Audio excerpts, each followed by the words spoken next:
আল্লাহ তাআলা বলেন, বান্দা তুমি যদি গুনার সাগরের মধ্যে ডুবে যাও, তুমি যদি তোমার আমলনামার মধ্যে পাহাড় পরিমাণ গুনাহ করে থাকো, সাগরের পানি পরিমাণ যদি তোমার গুনাহ হয়ে যায়, ও বান্দা আকাশ পরিমাণ যদি গুনাহ হয়ে যায়, নামাজের মধ্যে কেঁদেছো, ফজর জোহর আসর মাগরিব এশারে কেঁদেছো, তাহাজ্জুদের নামাজ পড়ে পড়ে বান্দা তুমি কেঁদেছো, খানায়ে কাবা বাইতুল্লাহ ধরে তুমি বান্দা যখন কেঁদেছো, তারপরেও যদি আমি আল্লাহ তোমার গুনাহ মাফ না করি বান্দা, তোমার জন্য আমি আল্লাহ রাব্বুল আলামিন এমন একটি দরবার রেখেছি, ওই দরবারে গিয়ে যদি তওবা করো বান্দা, ওই দরবারে গিয়ে কাঁদতে পারো, আমি আল্লাহ রাব্বুল আলামিন তোমার পৃথিবীর মধ্যে সর্বপ্রথম ঘর মাফ করে দেব। আল্লাহ কোনটিকে বানিয়েছেন?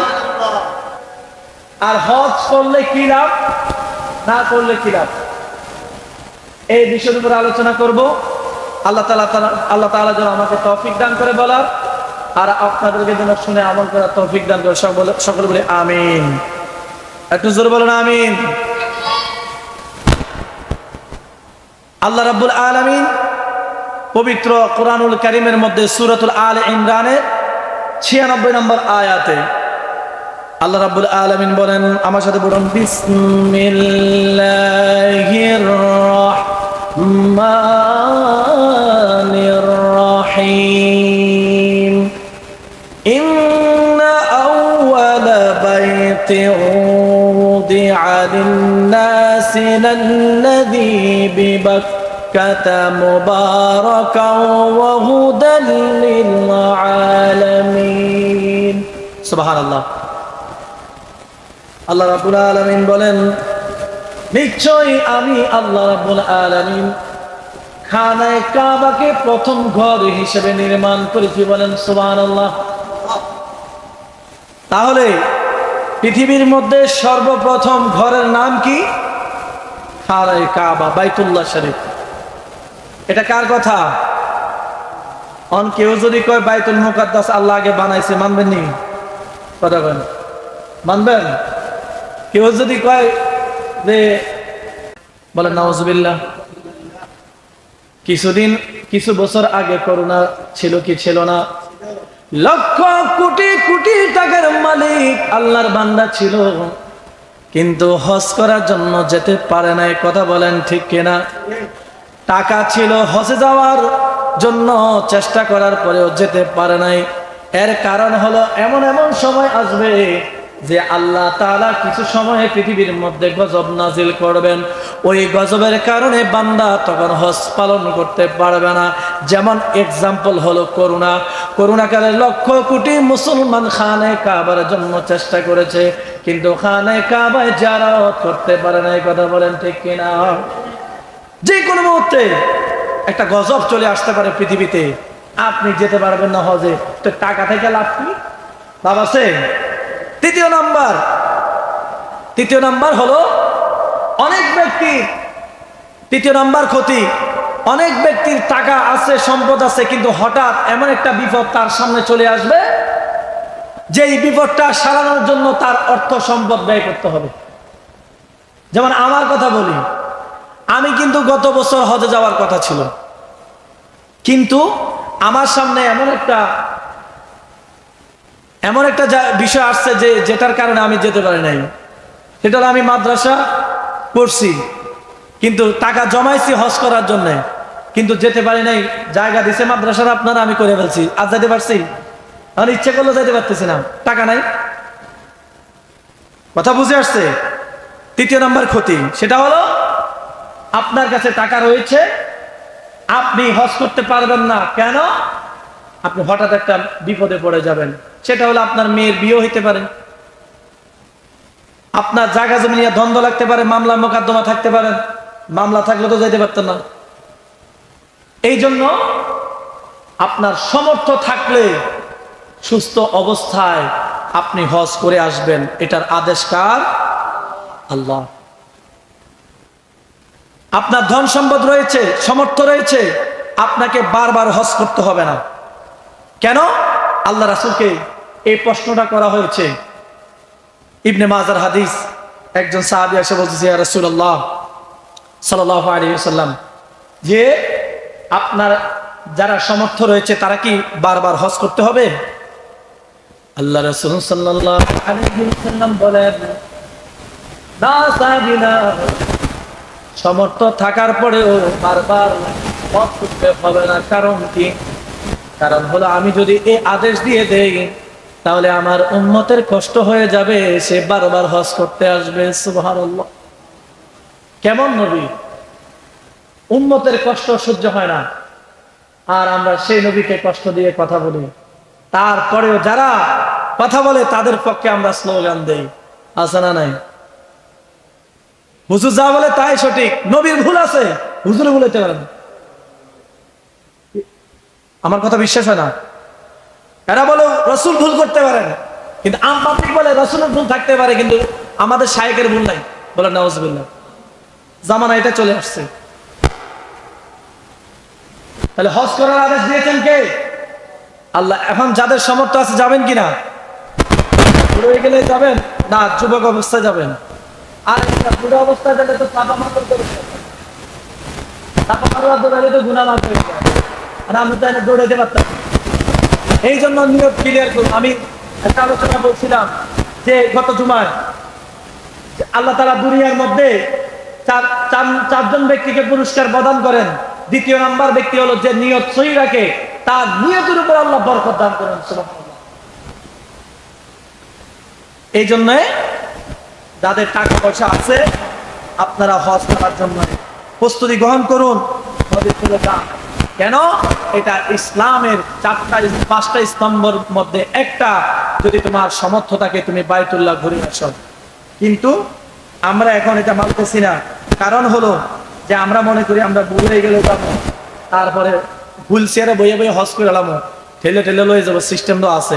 আর বেটা ওই সময় গিয়া যতটুকু ন্যাক পাইবা এখন গেলে যাচ্ছে হাজার কোটি গুণ বেশি পাইবা। যৌবন কালের ইবাদত আল্লাহ কবুল করেন, আর যৌবন কালের হিসাব আল্লাহ আপনার থেকে নেবে। বলি সুবহানাল্লাহ। আল্লাহ তাআলা বলতেছেন, ফীহি আয়াতুম বাইয়িনাতুম মাকামু ইব্রাহিম ওয়া মান দাখালাহু কানা আমিনা ওয়ালিল্লাহি আলান নাসি হিজ্জুল বাইতি মান ইসতাতাআ ইলাইহি সাবিলা ওয়া মান কাফারা ফা ইন্নাল্লাহা গানিয়্যুন আনিল আলামিন। জবান খুলে বলি সুবহানাল্লাহ। আল্লাহ রাব্বুল আলামিন বলেছেন, ওই খানে কাবার মধ্যে স্পষ্ট নিদর্শন আমি আল্লাহ রেখেছি। এর মধ্যে অন্যতম নিদর্শন হলো মাকামে ইব্রাহিম। জবান খুলে বলি সুবহানাল্লাহ। আর তাদের এই ঘরের মধ্যে যারা প্রবেশ করবে আল্লাহ রাব্বুল আলামিন তাদেরকে নিরাপত্তা দিবেন। বলেন সুবহানাল্লাহ। এরপরে আবার আল্লাহ বলেন, যারা সামর্থ্যবান তাদের জন্য হজ ফরজ করেছি, যাদের সামর্থ্য নাই তাদের উপর আমি আল্লাহ হজ ফরজ করে নাই। উচ্চ আওয়াজে বলা যাবে কি সুবহানাল্লাহ? বন্ধু, খানে কাবা প্রথমেই আল্লাহ রাব্বুল আলামিন সৃষ্টি করেছেন। একজন সাহাবী জিজ্ঞাসা করলে, ইয়া রাসূলুল্লাহ সাল্লাল্লাহু আলাইহি ওয়াসাল্লাম, আল্লাহ বলেছেন, ক্বাদ নারা তাকাল্লুবা ওয়াজহিকা ফিস সামাই ফালানুওয়াল্লিয়ান্নাকা কিবলাতান তারদাহা ফাওয়াল্লি ওয়াজহাকা শাতরাল মসজিদিল হারাম। ও মায়ার নবীজি, আল্লাহ তাআলা প্রথমে বাইতুল মুকাদ্দাসকে কিবলা বানিয়েছেন, কিন্তু আপনার অনুরোধে আপনার মহব্বতে খানে কাবাকে কিবলা বানিয়েছেন।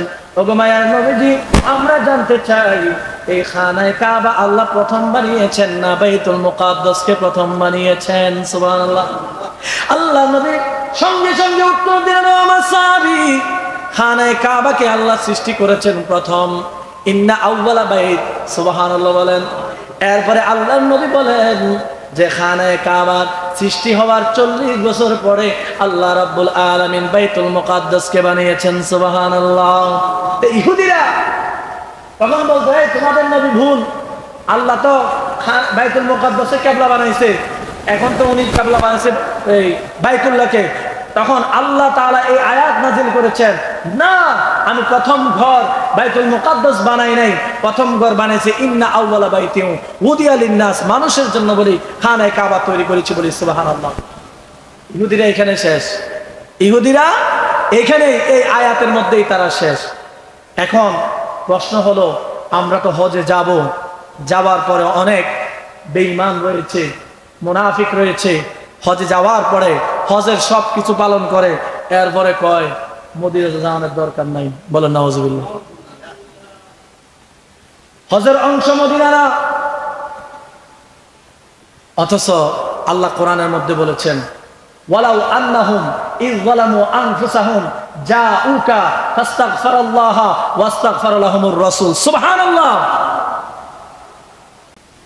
আল্লাহ তাআলা বলেন, বান্দা তুমি যদি গুনার সাগরের মধ্যে ডুবে যাও, তুমি যদি তোমার আমলনামার মধ্যে পাহাড় পরিমাণ গুনাহ করে থাকো, সাগরের পানি পরিমাণ যদি তোমার গুনাহ হয়ে যায়, ও বান্দা আকাশ পরিমাণ যদি গুনাহ হয়ে যায়, নামাজের মধ্যে কেঁদেছো, ফজর যোহর আসর মাগরিব এশারে কেঁদেছো, তাহাজ্জুদের নামাজ পড়ে পড়ে বান্দা তুমি কেঁদেছো, খানায়ে কাবা বাইতুল্লাহ ধরে তুমি বান্দা যখন কেঁদেছো, তারপরে যদি আমি আল্লাহ তোমার গুনাহ মাফ না করি বান্দা, তোমার জন্য আমি আল্লাহ রাব্বুল আলামিন এমন একটি দরবার রেখেছি, ওই দরবারে গিয়ে যদি তওবা করো বান্দা, ওই দরবারে গিয়ে কাঁদতে পারো, আমি আল্লাহ রাব্বুল আলামিন তোমার জীবনের সমস্ত গুনাহগুলি মাফ করে দেব।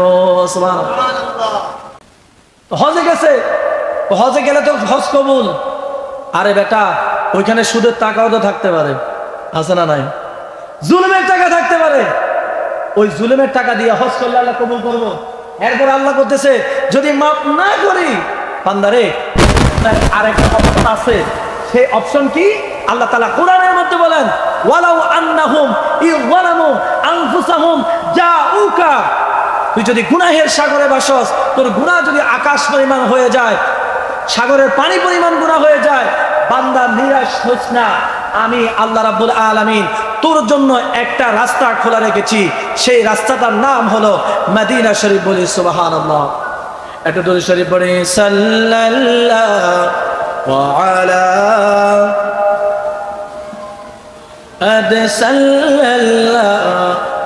আলাইহি ওয়াসাল্লাম, সাল্লাল্লাহু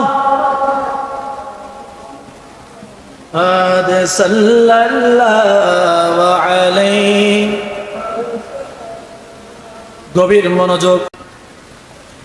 অসাধারণ মুসলমান, আপনাদের কাছে আমার প্রশ্ন, যদি হজ করার পরে আপনার গুনাহ আল্লাহ মাফ না করে, আপনার জন্য আল্লাহ রাব্বুল আলামিন একটা অপশন রেখেছেন, একটা দরবার রেখেছেন, সেই দরবারের নাম কি? কথা কয় না? যদি আপনার গুনাহ মাফ না হয়, এরপরেও হজ করার পরেও যদি মাফ না হয়, আপনার জন্য একটা দরবার রেখেছেন, সেই দরবারের নাম কি বলেন? মদিনা। সেই দরবারের নাম কি?